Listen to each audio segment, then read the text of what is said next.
Hello everyone. तो आज हम बात करने वाले हैं अबाउट एरिथ्रोब्लास्टोसिस फीटालिस। ये एक बहुत ही इम्पोर्टेंट क्लिनिकल कंडीशन है।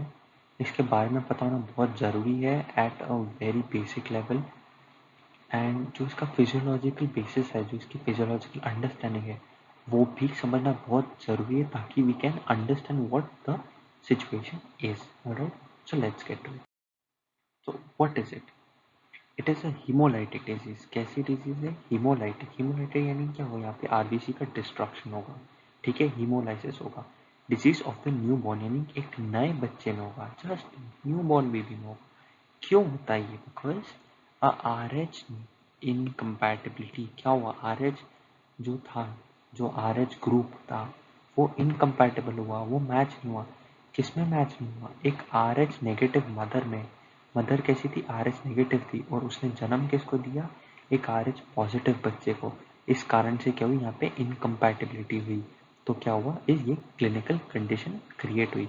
होता क्या है? यूजुअली कोई पहला रिएक्शन नहीं होता जब फर्स्ट प्रेगनेंसी होती है। तो अगर एक नेगेटिव मदर है, पॉजिटिव बच्चा, तो कोई रिएक्शन नहीं होता।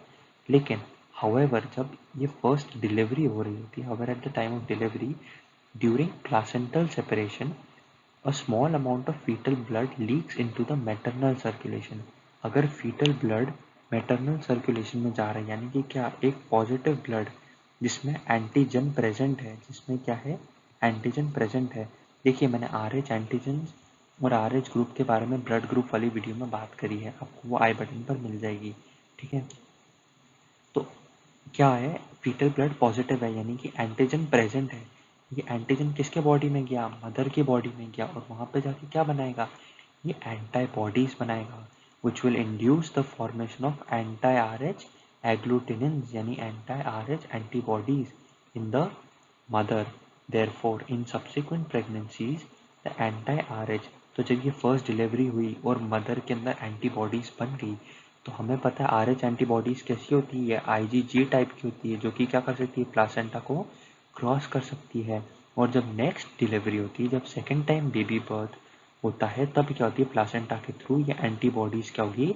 उस बच्चे की बॉडी में जाएगी, और उसके जो आरबीसी हैं उन्हें डिस्ट्रॉय करना स्टार्ट कर देगी, क्योंकि एंटीजन एंटीबॉडी रिएक्शन हो जाएगी, ठीक है।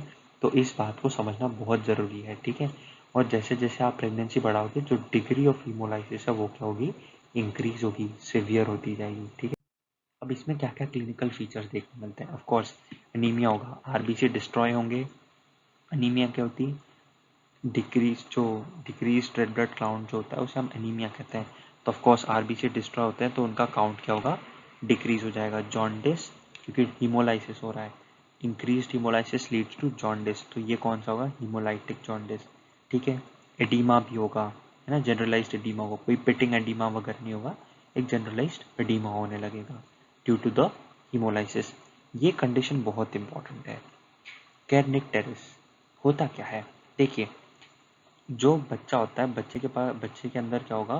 बेसल गैंग्लिया होगा, है ना, सॉरी, यहाँ पे बेसल, पीछे ठीक करता हूँ, 1 सेकेंड। क्या होगा? बेसल गैंग्लिया होता है, ठीक है।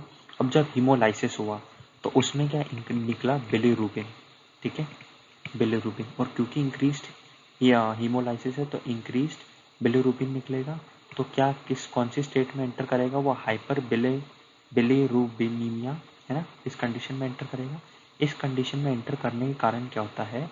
जब उस बच्चे के ब्रेन में से ब्लड पास होता है, तो इस बेसल गैंग्लिया के पास जो ब्लड ब्रेन बैरियर होता है, इस ब्लड ब्रेन बैरियर से ये बिलीरुबिन क्रॉस करके बेसल गैंग्लिया में जाके डिपॉजिट होने लगता है, जिसके कारण से डिग्रेड होने लगती है, ठीक है। तो what is this condition?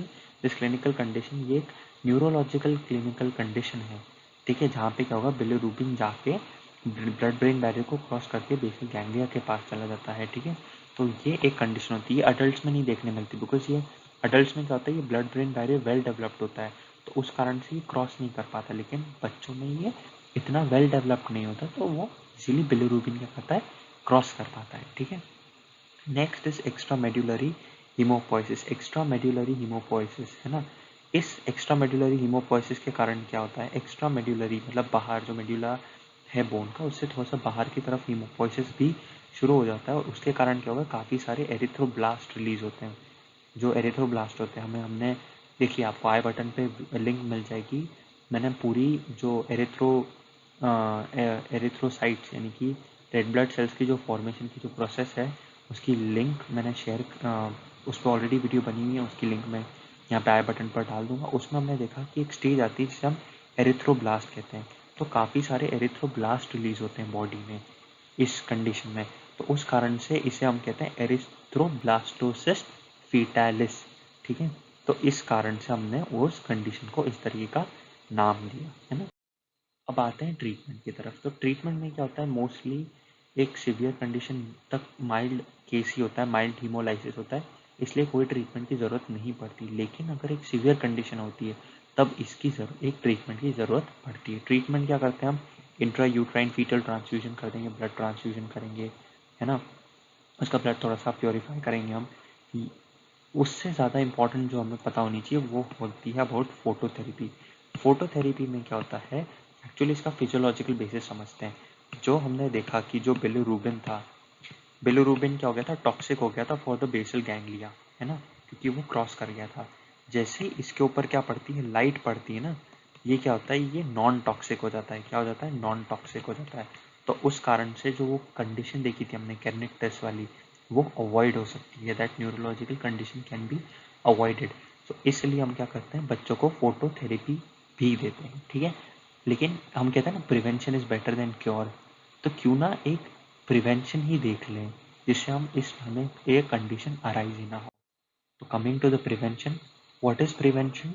The prevention is done by administering a single dose of anti-RH antibodies in form of RH immunoglobulin during the postpartum period following the first delivery। किया क्या, फर्स्ट डिलीवरी के बाद हमने mother में कुछ anti-RH antibodies डाल दी, ताकि जब देखिए यहाँ पे मदर है, यहाँ पे फीटस है, फीटस से क्या आ रहा था, एंटीजन आ रहा था।